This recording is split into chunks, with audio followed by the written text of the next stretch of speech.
Good morning, Ma'am Hazel. Good morning, classmates. And we are Group 5. I'm John Prex Valongco. And my partner is Lorraine Mangali. And today we will going to present persuasion, a very interesting topic. Okay, so let's proceed. Next slide.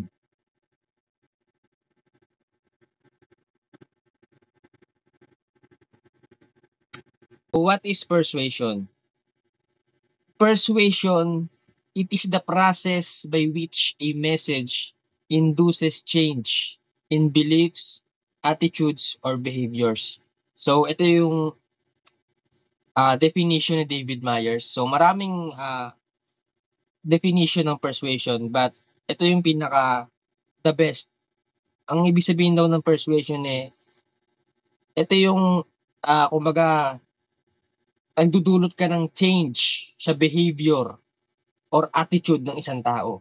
Pag nagawa mo yon, you are persuading him or her. So, next slide. Very interesting topic, persuasion. As a psychology student, importante na alam natin yung or meron tayong knowledge when it comes to persuasion kasi very ano siya sobrang laking advantage nito. Hindi lang sa field natin. Pwede kang mag-business or anything if you know how to persuade people, of course, in positive way. So, napakaano talaga, beneficial na malaman natin itong topic na to. So, we do persuasion every day, araw-araw, in our daily lives. Nangyayari yung persuasion, sa ayaw man natin o sa ayaw sa gusto man natin, nangyayari yung persuasion. Pwedeng ikaw yung nagpo-persuade or pwedeng sila yung nagpo-persuade sa'yo. So, we do persuasion every day. Here are some examples of persuasion in daily life. In courtship, di ba? We convince someone that you are the best choice to be in a relationship with. Di ba? Sa relationship, para paano mo mapo-persuade itong taong to para piliin ka niya. 'Di ba? So that's kailangan mo ng persuasion nun. But of course, in a positive way pa rin. 'Di ba? Yung healthy na way ng pagpo-persuade. And hindi lang sa courtship, religion, 'di ba? Pastor or yung mga religious leader, kailangan meron silang skill neto ng persuasion. Paano mo mapo-persuade yung isang tao na maniwala sa belief mo, 'di ba? Sa tradition mo, testimonies mo, 'di ba? Persuade others to adopt their faith by sharing teachings or personal testimonies, 'di ba? And the promise of spiritual rewards or salvation. Para maging effective ka na pastor, kailangan meron kang skills when it comes to persuasion. At mamaya pag-uusapan natin yan, what are the paths or what are the elements rather, what are the elements of persuasion mamaya. So, hindi lang sa religion, hindi lang sa courtship, sa courtrooms din, di ba? Lawyers use persuasive storytelling to present their case in a compelling way, framing the facts to create a narrative that supports their client's position.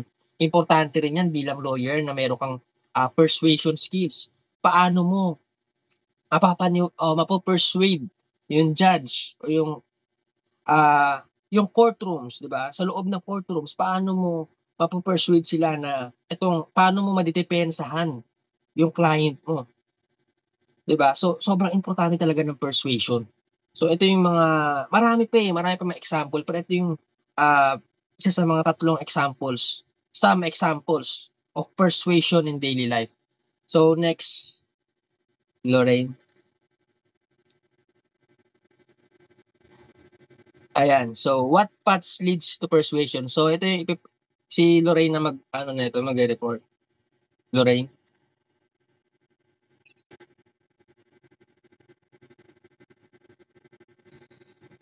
So, good day everyone. I'm Lorraine Mangali and I will be discussing the topic about the subtopic of persuasion, which is the what path leads to persuasion. So, persuasion is a process where attitudes, beliefs, or behaviors are influenced by communication. So, if you communicate something well enough towards a person, it can lead to persuasion, which would possibly change their attitude, belief, or behavior towards a certain subject or a certain topic. And the process of persuasion involves multiple stages, and clearing hurdles increases the likelihood of success. Two key, ro- Two key routes to persuasion is the central route and the peripheral route.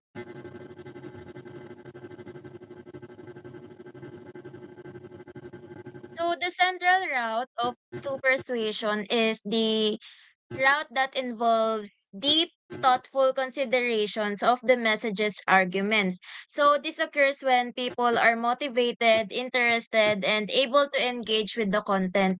So the central route to persuasion mostly involves a delivery or a communicating of facts, evidences, and any related truths about something that you want to persuade to another person that can possibly change their mind about that certain subject.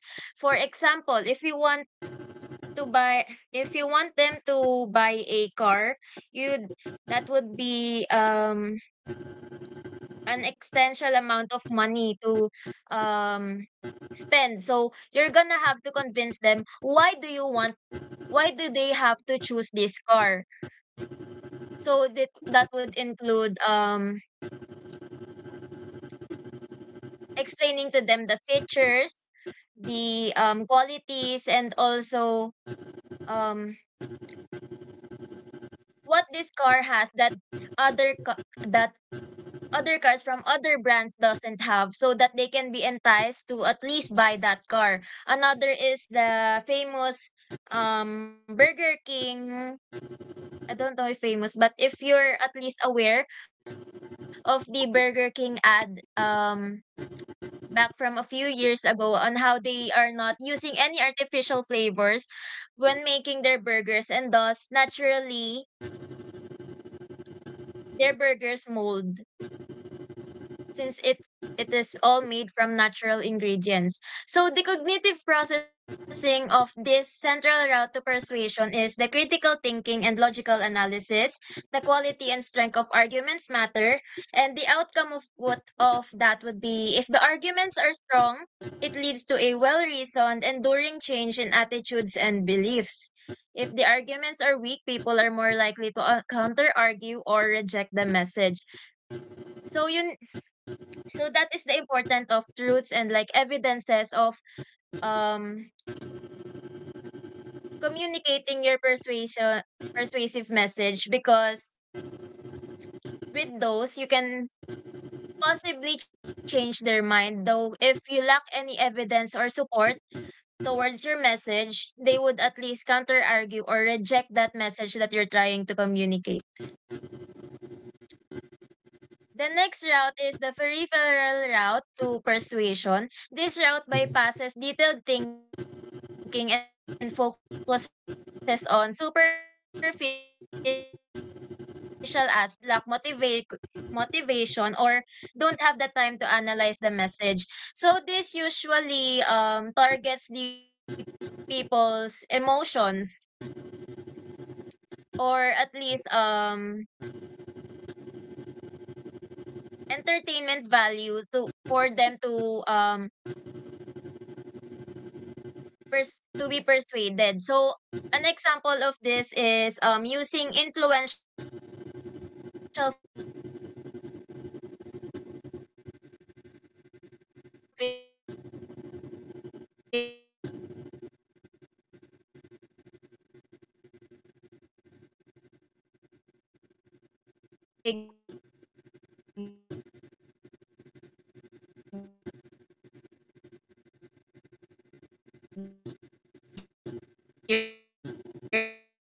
or celebrities actually say that to know what it tastes like, because of those slogans or the influence of that celebrity.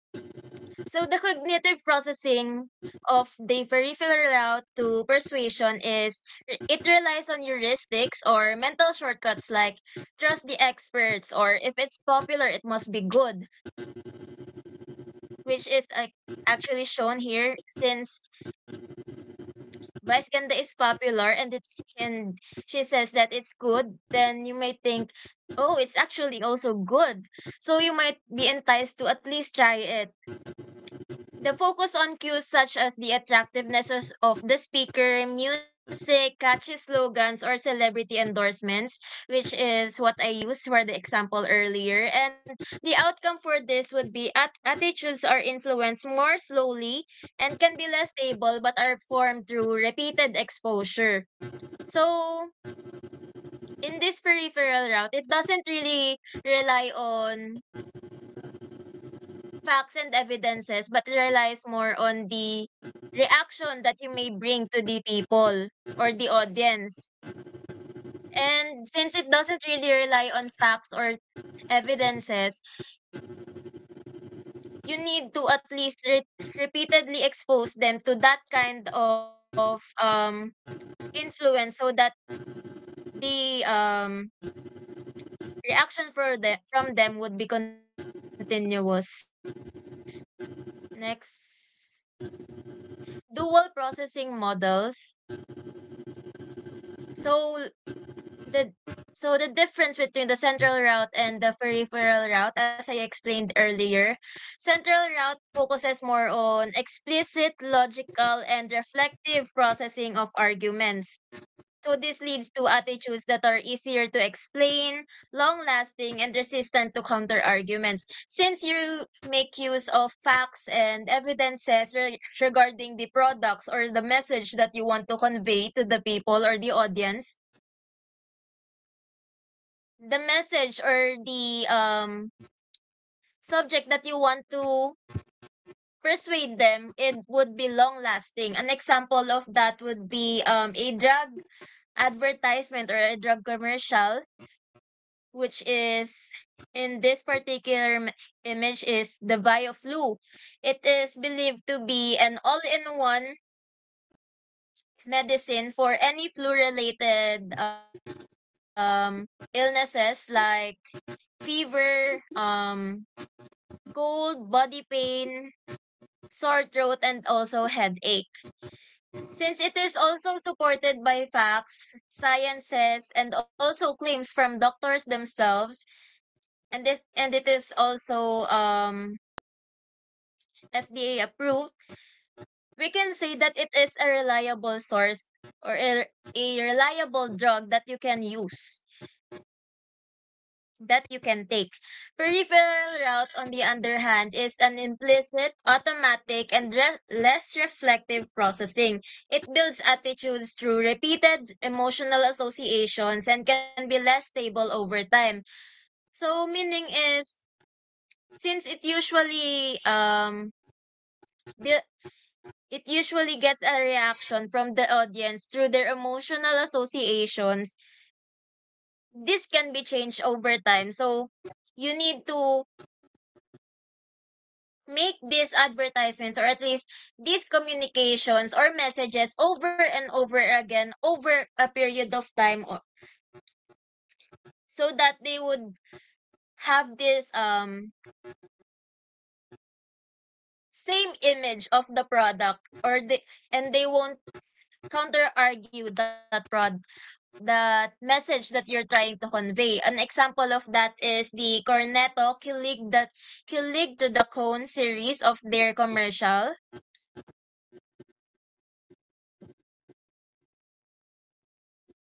wherein they make use of the cornetto to show the love chemistry between the two people shown.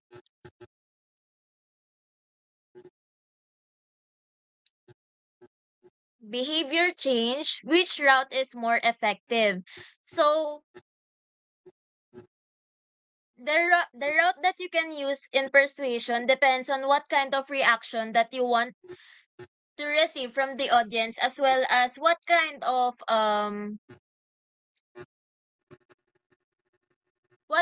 resources do you have, right?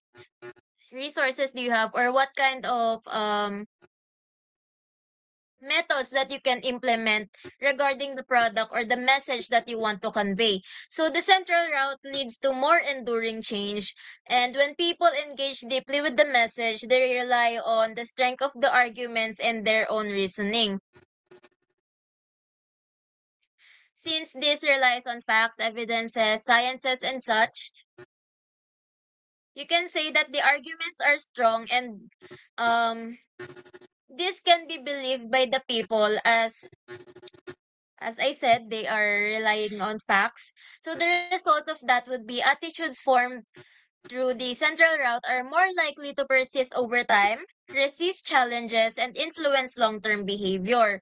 So an example of that is the common staple on Filipino households, which is the efficacent oil. It is believed that it is a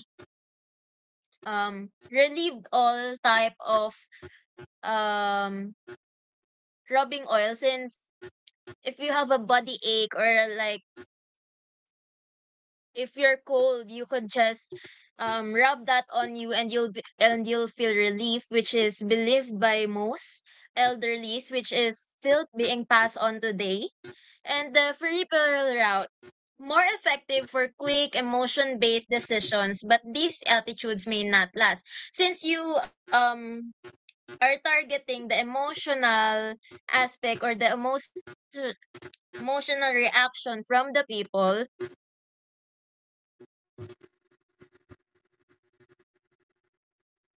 are showing now, they can just switch to that. So you need to make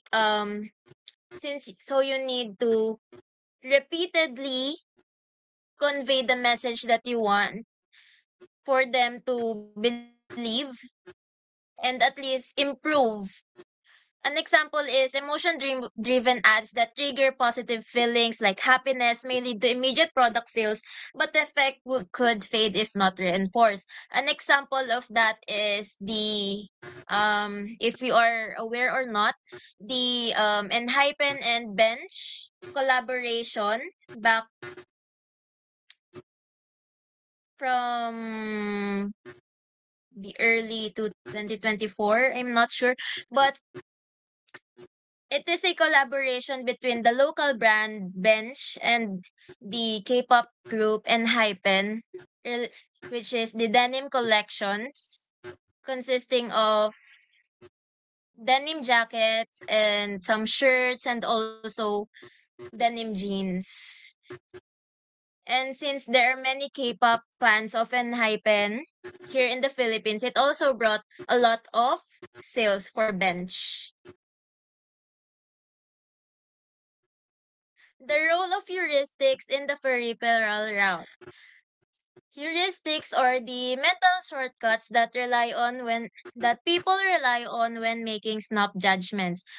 The examples of trust the experts, long messages are credible, or if everyone likes it, it must be good. So I have already explained this, but to further elaborate, a real life example would be a type of consensus heuristic, which is most people use or do these days when it comes to voting, is voting in a referendum based on trust of the in the opinions of friends or experts without deeply researching the issue. So they rely more on the choices of those they trust, like their friends or family or experts, without actually researching, or at least finding out for themselves if that candidate is really trustworthy, it would if they would really bring change, or at least if their intention on their candidacy is actually something that is for the good of that area, or if it's just for personal gain. Another example is an app free trial, which is a type of reciprocity, where as you may be aware, some apps these days, some online trials which you can use for you to find out on what kind of app they are operating and if that would caught your interest. Mostly free trials are run from 30 days, which would be enough time for you to fully utilize the app and for you to find out if that would be really worth your time and money to spend on.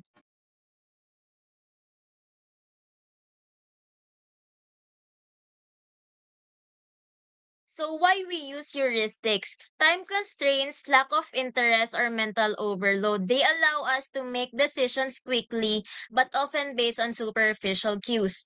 Which means that in the peripheral route, you don't really have to use your mind in order to be convinced or to be persuaded about a certain topic or message. You only rely on your emotional reaction or the since as it is said here, you don't really need to use your mind in order to make a decision.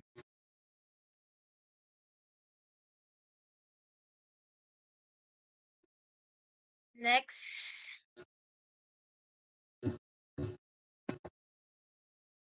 So thank you, Miss Lorraine.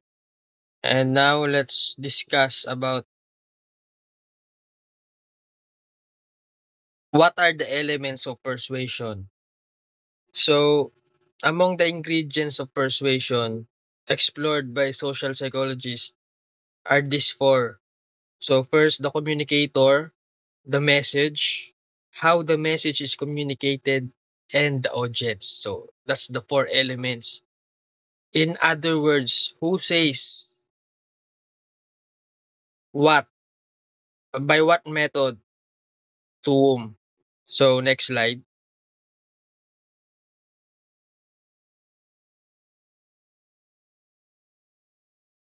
So, first, who says? Of course, the communicator. Social psychologists have found that who is saying something does affect how an audience receives it. In one experiment, when the socialist and liberal leaders in the Dutch parliament argued identical positions using the same words, each was most effective with members of his own party. So when it comes to persuasion, it's very important kasi kung sino yung nagsasabi. Sino ba yung nagsasabi? Example is, in politics, 'di ba? If yung nagsasabi niyan malakas, powerful, malaki yung chance na papaniwalaan siya. It's because of her, credibility, 'di ba? Yun, eh. Credible ka ba sa field mo? For example, sa basketball, LeBron James, siya yung credible diyan. Hindi mo naman puwedeng gawin na LeBron lalagay mo siya sa well, puwede rin naman sa model, 'di ba? Pero magkaiba pa rin, eh. Pipiliin mo pa rin yung credible diyan sa bagay na 'yan. Doctors, they are credible. So, teachers, credible for teaching, 'di ba? May degree. So, importante yung credibility pagdating sa persuasion din. And nasa ano 'yan, communicator. Importante kung sino yung nagsasalita. Sino ba yung tao na yun, whether it's in politics or influencers, 'yan. Sobrang, kaya nga influencer, 'di ba, nag-i-influence sila, mga vloggers sa YouTube, kung ano yung mga sinasabi nila, kung ano yung mga nagte-trending, 'di ba, the trends, sinusunod ng mga tao. Bakit? Malaking factor is yung nagsasabi. Kasi if hindi naman sikat yon, 'di ba, famous, they're not famous, hindi naman sila papakinggan ng karamihan ng mga tao kung ano, eh, influencer sila, eh, 'di ba? So 'yun, big factor 'yun, the communicator. So, pero hindi lang communicator yung elements, meron pa. So next slide. 'Yun, next slide is, 'yun nga, ito pala muna, what makes communicator more persuasive than another? So yun, nabanggit ko na kanina pala, naunahan ko, credibility yun, believability. Ano ka ba, kapani-paniwala ka ba talaga? A credible communicator is perceived as both expert and trustworthy. 'Di ba? Dapat expert ka diyan sa field mo. For example nga, 'di ba, sa sports or doctor, teacher, dapat nagpapakita ka na meron kang ano, meron kang professional ka. Magaling ka talaga diyan, 'di ba? Expertise. So, importante 'yun. So, next is attractiveness. Aminin man natin o hindi, malaking factor din yung attractiveness, 'di ba? Beauty, in other words, pagdating sa pagpe-persuade. So, attractiveness, having qualities that appeal to an audience, an appealing communicator, 'di ba, is most persuasive sa persuasion. So, malaking bagay 'yon na dapat attractive ka. So, malaking factor 'yon yung beauty. For example, gwapo ka, beautiful ka, 'di ba? Kaya nga yung mga kinukuha nila sa advertisement, 'di ba? Tide or anything na mga artista na Ann Curtis, 'di ba, yung mga gano'n, mga sila. Kasi attractiveness sila, 'di ba, beauty, meron silang gano'n. So, malaking malaking hugot talaga, malaking hila yung attractiveness when it comes to persuasion. So, next is, perceived trustworthiness, 'di ba? We are more willing to listen to a communicator we trust. So, dapat trustworthy ka. Mapagkakatiwalaan ka ba kasi mamaya hindi naman, 'di ba? So, dapat yung background mo is, malinis, wala kang madumi. So, trustworthy ka, malaking ano yun, factor din yun. So, itong tatlong 'to, 'pag meron ka nito, credibility, attractiveness, perceived trustworthiness, is malaki yung chance, yung most likely is persuade ka ng effective sa tao sa paligid mo. So, next slide.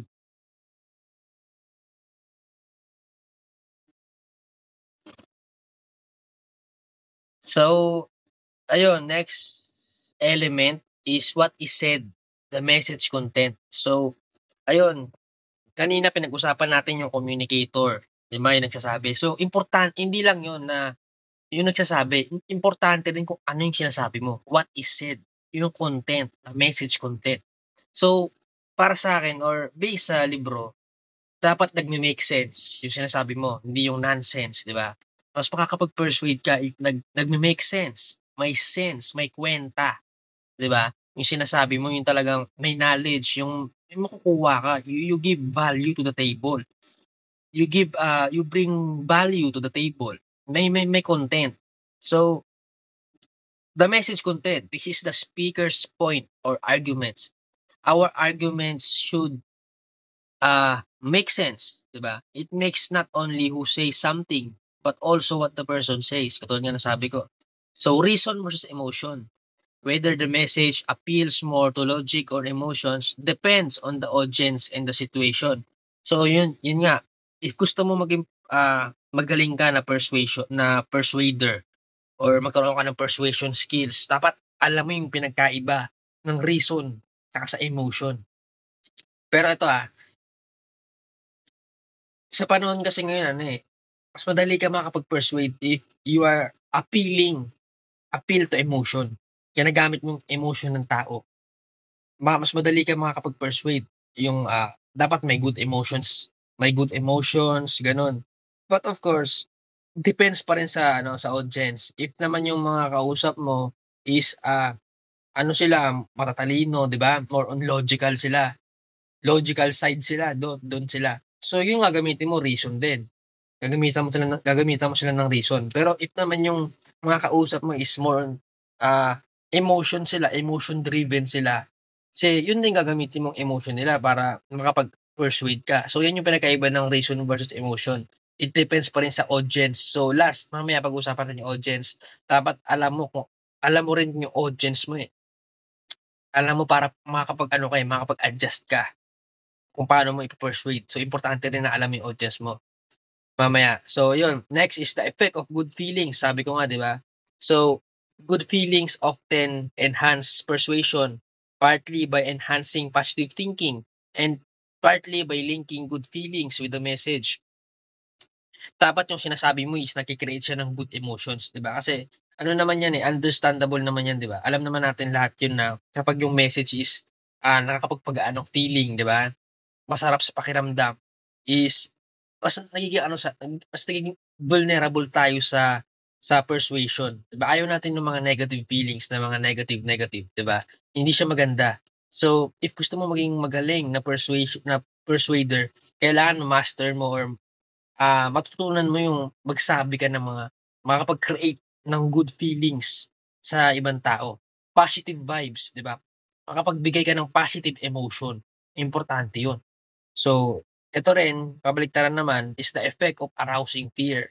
So, kung kanina good feelings, puwede rin naman, possible din naman na ano, makakapag-persuade ka through fear, 'di ba? So, marami ng gumamit niyan, Adolf Hitler, 'di ba, mga tawag dito, yung mga dictator, 'di ba, diktador na mga president or kahit sino, mga teachers na strict, effective din naman yun. Pero hindi ko sina-suggest 'to, hindi siya maganda na magpe-persuade ka through fear, 'di ba? Maganda pa rin yung good feelings for me, So yun, message can also be effective by evoking negative emotions. Like nung persuading people to cut down on smoke.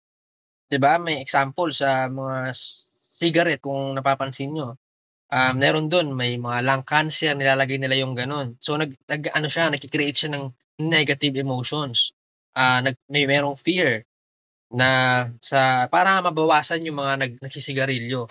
Kaya kaya nilagay yun yung purpose nun yung nasa sigarilyo, yung mga may lung cancer 'di ba, pangit na para nag-i-induce siya ng ng negative na para hindi ka na magsigarilyo na ito yung mangyayari sa'yo if hindi mo tinigil yang bisyo na yan. So, effective din naman siya may mga sa research, sa studies, effective na lumalabas sa Amerika na nababawasan yung mga nagsisigarilyo and effective yun dahil reason yun ba't nababawasan is because of yun, yung picture sa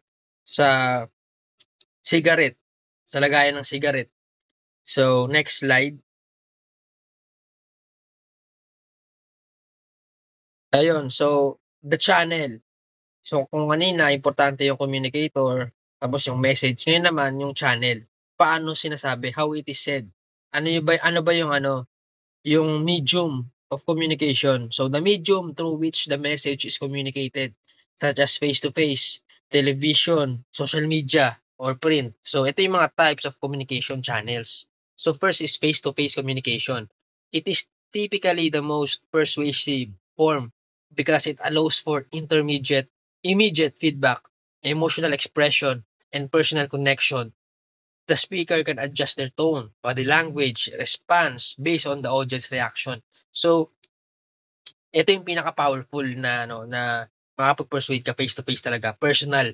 Para nakikita mo yung vibe, nakikita yung delivery mo, yung body language mo, facial expression mo, importante yun, yung mga non-verbal communication. Kasi importante yun sa persuasion yung eye to eye contact mo, pinapakita mo ba na confident ka, 'di ba? So, sobrang effective talaga if face to face. So, gano'n. So, next is media communication. Visual media like television combines auditory and visual elements. So, im powerful din yung face to face, gano'n din ka-powerful yung media communication, television. Ito yung grabe mag-persuade 'to, yung sa TV, 'di ba, yung mga pinapanood natin, Albert Bandura na theory ni sino ba 'yan, Bobodal experiment, 'di ba? Yung napapanood natin, so may persuasion 'yun. So, sobrang laking factor din talaga ng media ng TV, television.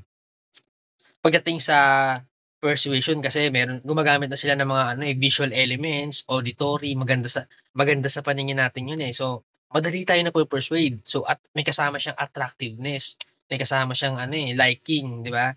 Importante 'yun, attractiveness, may beauty, may elements. So, marami na, sa TV. So, effect din yung channel na sa TV, nakakapag-persuade siya. So, dun din nilalabas yung advertisement, 'di ba, sa TV.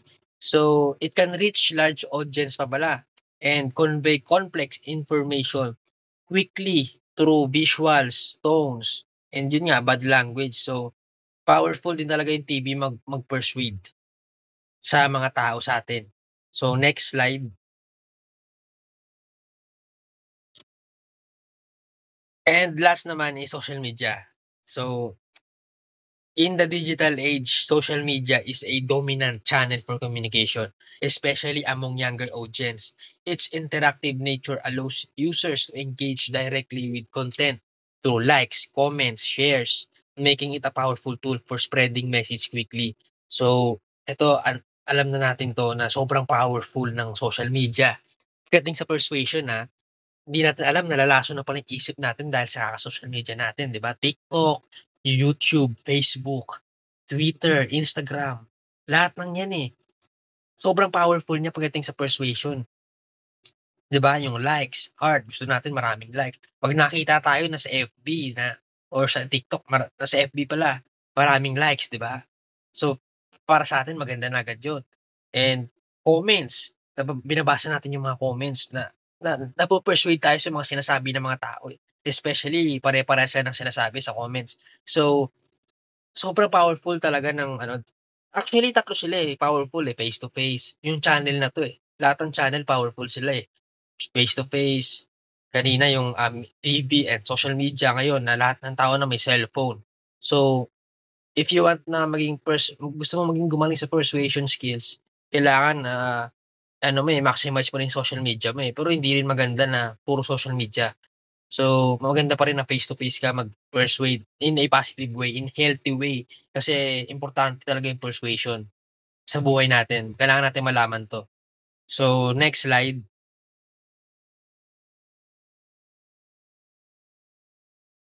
And the last element, kanina pinag-usapan natin communicator, the content, yung channel, and ngayon yung audience to whom it is said. The audience is a critical element of persuasion as different types of people respond to message in different ways. Tailoring the message to the characteristics of the audience increases the likelihood of success. So, factors affecting audience persuasion. So, age. So, kailangan natin malaman yung age. Importante yun na alam natin yung age ng ano natin para makapag-adjust tayo. So, dito, according sa research sa study, younger audience, typically adolescents and young adults, tend to be more open to new ideas and are generally more persuadable. They are still forming their beliefs and values, making them more susceptible to change. Additionally, young people are more influenced by peer pressure and social trends. So, according sa study, sa research na yung mga bata, yung mga young, tulad ko, I still consider myself, young adults, tayo, mga college, is, well, totoo naman na mas open tayo sa persuade, Kasi yung beliefs natin is hindi pa talaga siya, kumbaga, formed. Masyado pa tayong bata. Andito pa tayo sa buhay natin ng ano, we are still experimenting kung ano ba yung the best na belief sa'tin, ano ba yung value natin. So, mas open tayo ngayon sa persuasion, lalo na sa social media. Tayo mga adolescents tayo, karamihan ng mga bata ngayon kaya nga importante na dapat ano,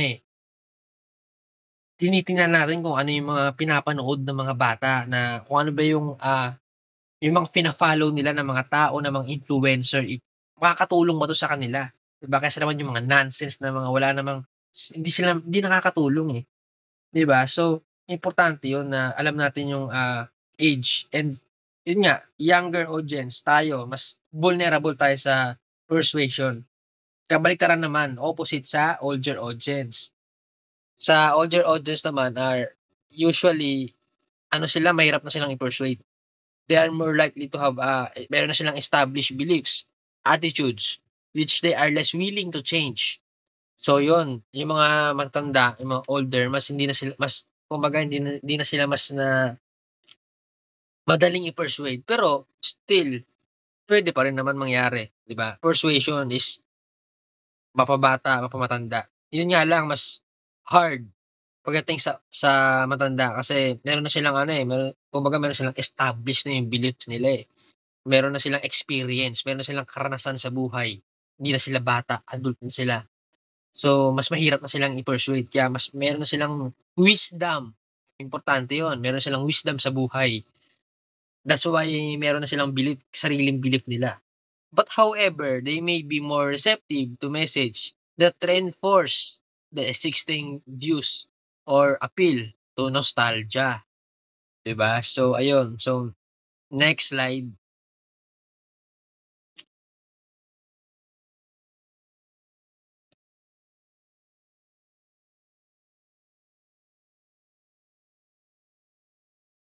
next slide.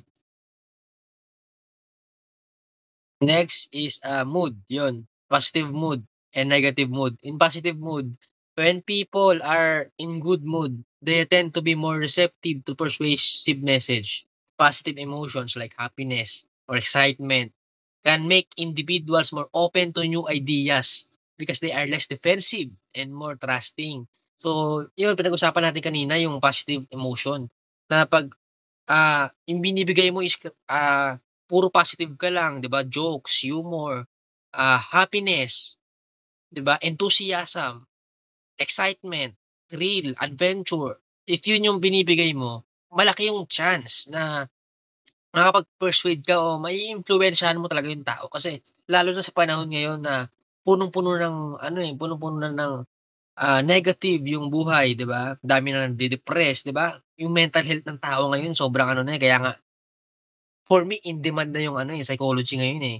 Kasi nalulungkot ka lang, yung iba depressed na agad, 'di ba? So, ang daming ano, sa digital age natin, lalo na social media for me yun yung pinaka number one factor kung bakit maraming nalulungkot, eh. Kasi yung inggit sa social media and maraming factors, eh. Pero una na dun is yung, success ng iba, 'di ba, na jealousy or insecurities mo lumalabas dahil sa social media, karamihan gano'n. So, maraming factors. So, sa panahon ngayon if kaya mo mag-create ng positive emotion, 'yun yung hinahanap ng mga tao ngayon, yung emotions talaga na masaya. So, 'yun yung kailangan mong praktisin in this full of, negative sa mundong 'to. Ikaw ang magbibigay ng liwanag ng happiness sa mga tao.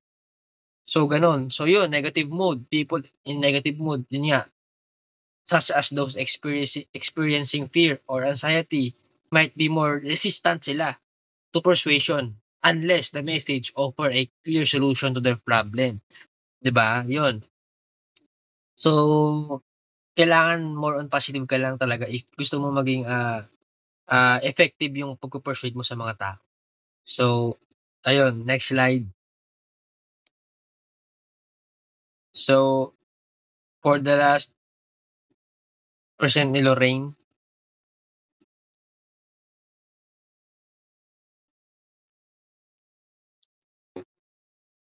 So for the last topic that will be presented for this discussion is how can persuasion be resisted?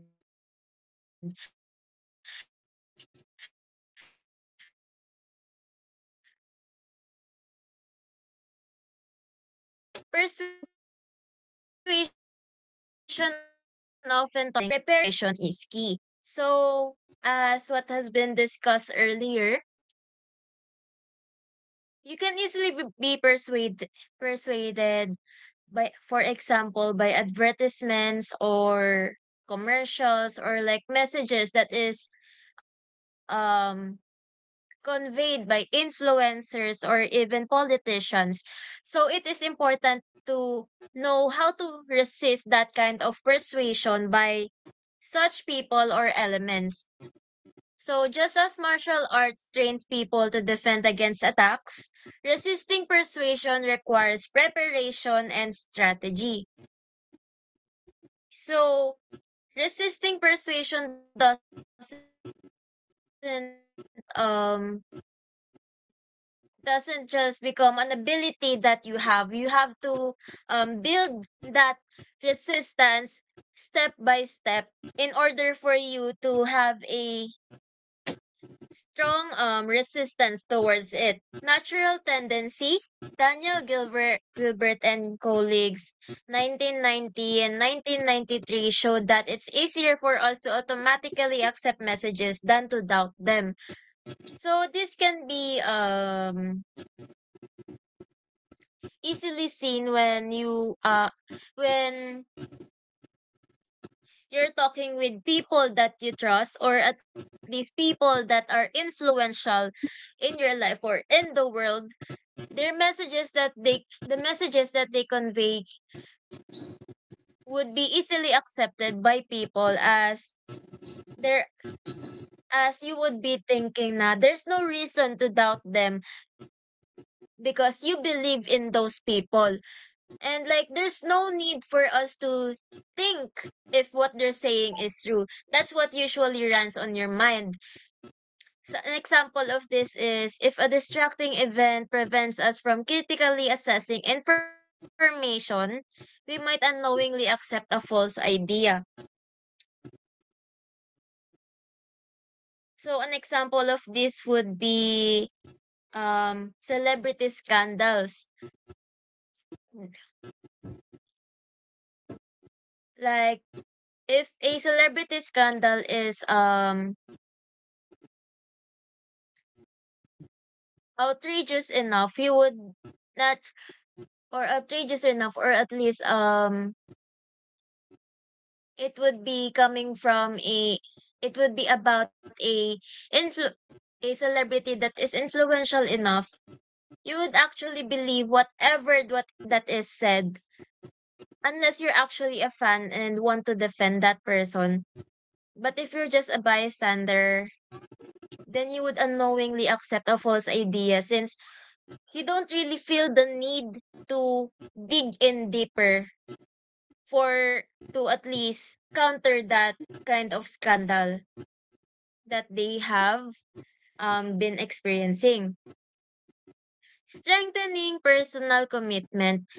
Public commitment. One effective way to resist persuasion is to make a strong public commitment to your belief before you are exposed to opposing views.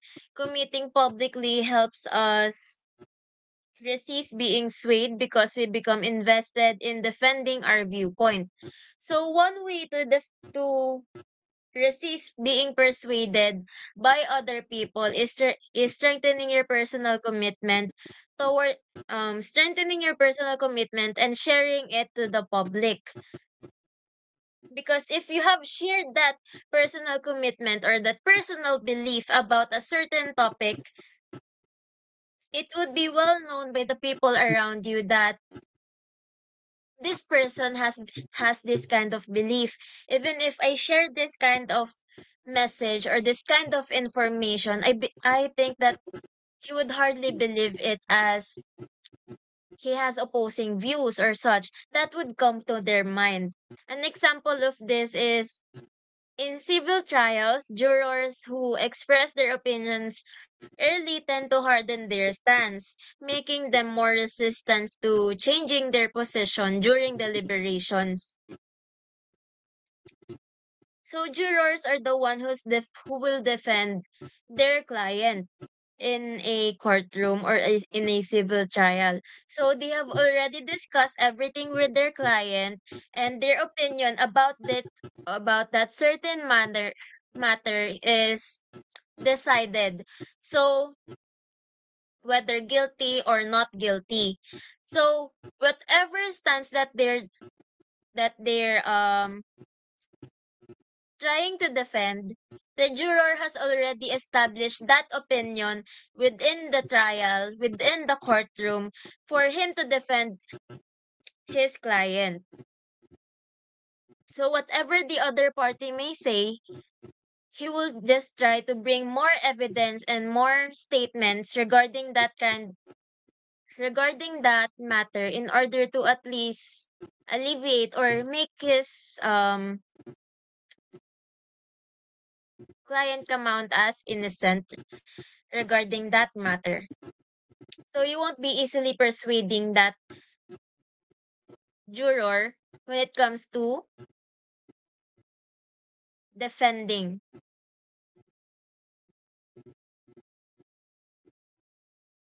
Developing counter arguments, attitude inoculation, like a vaccine, exposure to weak counter arguments prepares us to handle stronger attacks. So inoculation is the action of immunizing someone like a scientific term is it is the action of immunizing someone against a disease by introducing infectious material, microorganisms, or vaccines into the body.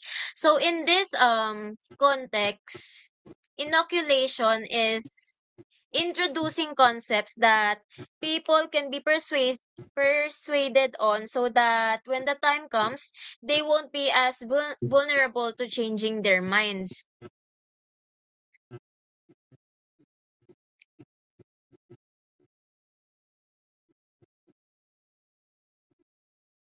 So if you have already built the concepts, or at least if you have already been aware about certain topics, concepts, or arguments, then you would have this kind of belief which would be hard to counter argue by parties that want to persuade you otherwise. So William McGuire's research in 1964, he demonstrated that when people were exposed to mild attacks on their beliefs, they developed counter-arguments that made them more resistant to future, more powerful persuasive attempts. So, with each counter-argument, or with each encounters of people persuading them, their belief on something would be strengthened more, as this kind of belief has already been established, and with people trying to counter argue that kind of belief to at least try to persuade them, this kind of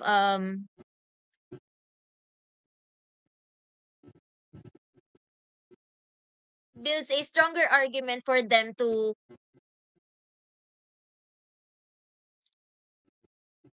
their stance in that kind of belief. An example is, if someone challenges your belief with a weak argument, you are likely to come up with reasons on why the challenge is wrong, making you stronger against future persuasion, which is what I have tried to explain earlier. If your belief on something is strong enough, persuading you on that topic would be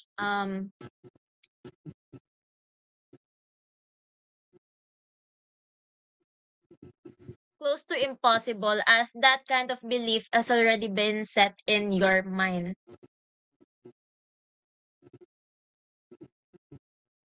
Poison parasite defense. This technique pairs a poison, which is a strong counter argument, with a parasite, which is a retrieval cue, which reminds you of the counter argument when exposed to persuasive messages.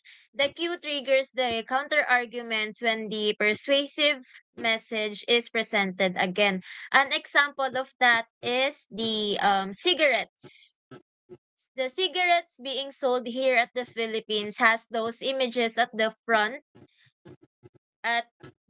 sides, and also at the back, on the possible effects that you could experience upon long-term use of cigarettes. An example would be lung cancer, mouth cancer, stroke, rotten teeth, which is among the few of the examples that is shown on the cigarettes that is being sold here. So, when you see a cigarette, which is the poison,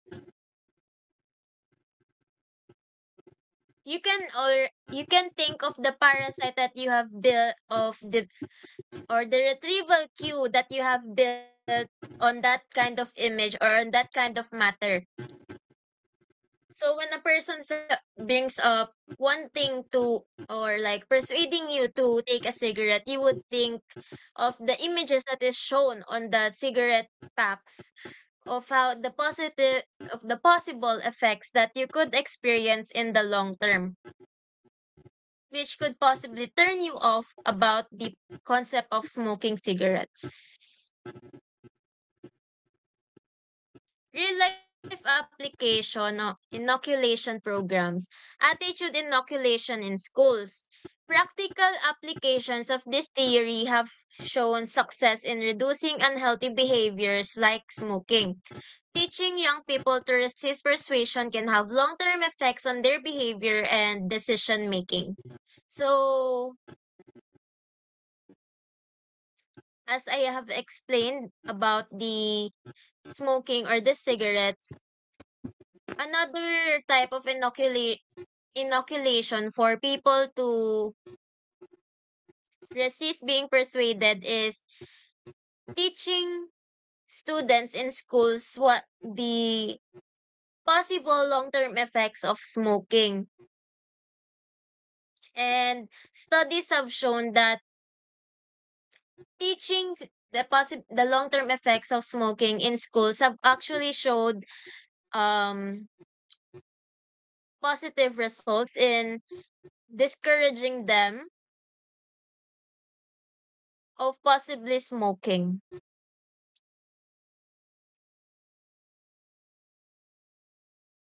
Implications of attitude inoculation. Attitude inoculation doesn't just work for resisting smoking or advertising. It's also a valuable tool in teaching people to resist any form of manipulation or brainwashing. So it's not just about counter arguing the belief that you have established from people that wants to persuade you. It's also a way for you to distinguish between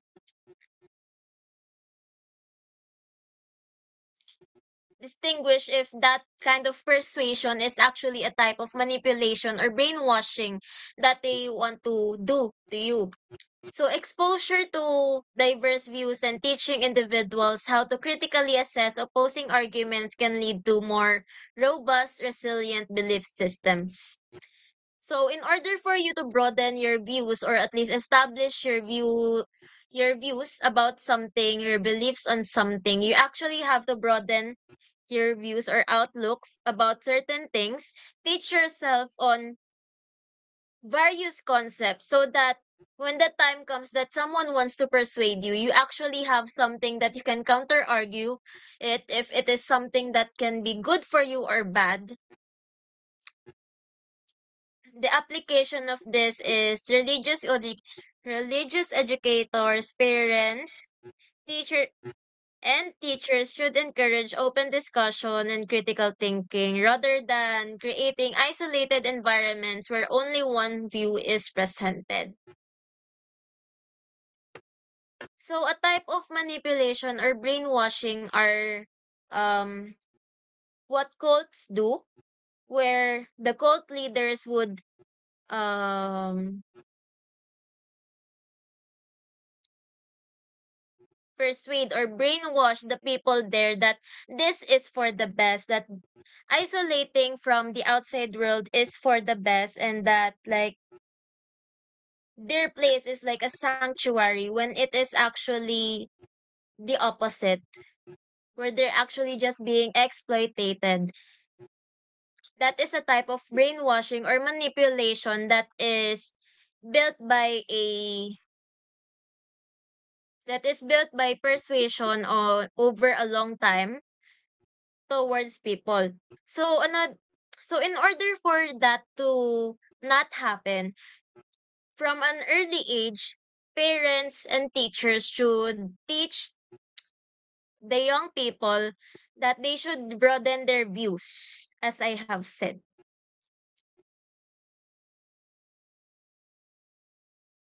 That would be all. Thank you. Thank you.